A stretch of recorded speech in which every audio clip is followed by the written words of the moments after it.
इलाही रहम फरमा मुस्तफा के वास्ते या रसूल अल्लाह कर تا خو جولې ورته نیولې ده یار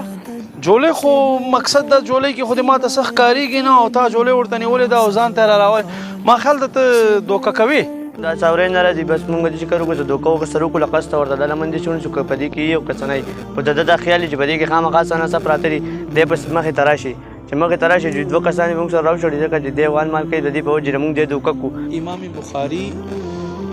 داسې حدیثونه اخیستل لرې لرې ځایو ته به ورپسې تلو یو ځل د ده په ژوند کې دا واقع دی چې دی کم از کم دومره لرې لاړو لکه پېښور او کراچۍ هلته چې ورغی نو ستا په شان هلته یو کس دی چې خپل اس ته داسې جولۍ نیولې ده او ځان ته یې رابلي امام بخاري صاحب دغه سړي نه حدیث اخیستو وایي په دې جولۍ کې د څه شته چې څنګه تاسو ماته وي هغه هم د کسو د ما دوکه کوم امام بخاري صاحب فرمایي چې هاي هاي هاي څومره لرې ځینه زه ستا دپاره راغم چې تا نه زه حدیث والمه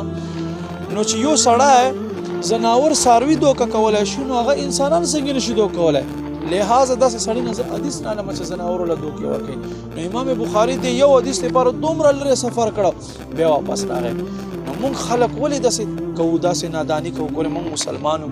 څاروو باندې رحم کول پکار دي څاروو ته نه انسانان هېچا ته دوکه نه ورکوي دوکه په یو مذهب کې هم روانه دی نو ته به ما سره دا نیت وکړې چې بیا به آینده دپاره داسې نه کوو تاسو شکریا ادا کوم نن نه بعد به نه زه ځناور له دوکه ورکوم نه به انسانانو له یو کس له به هم دوکه نه ورکوم زه ستاسو شکریا ادا کوم چې ستاسو ما خبره ومنله زما ناظرینو تاسو وکتل زمونږ مسلمان ته چې ګورې بس هر ځای کې دی دوکه کې دی هر ځای کې دی دوکې کوي هر ځای کې دی فراډونه کوي هر ځای کې دی مسلمان تباه کولو کوششاتو کې دا څه شی دي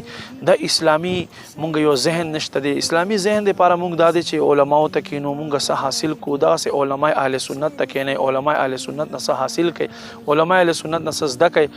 او دا ویډیو یو نصیحت آموز ویډیو وه دا تاسو وکتله خوند به درکړی یقینا در سره شیر کې نور مسلمان ته پیغام ورسوي شکریہ